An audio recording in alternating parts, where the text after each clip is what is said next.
Hey guys, in this video we're going to go over how to view your Straight Talk call history online.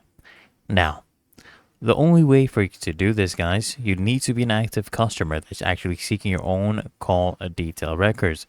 You need to provide some details to them.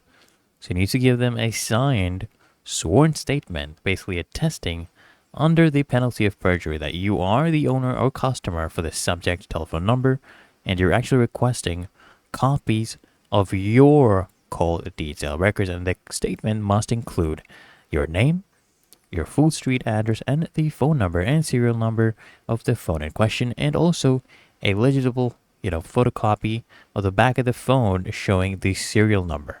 So make sure you have that photocopy there, and this documentation basically must be sent either via mail or by fax to this address. And once they receive your request, guys, they'll call you to confirm that you've actually requested your records and that you are the account holder in possession of the phone in question.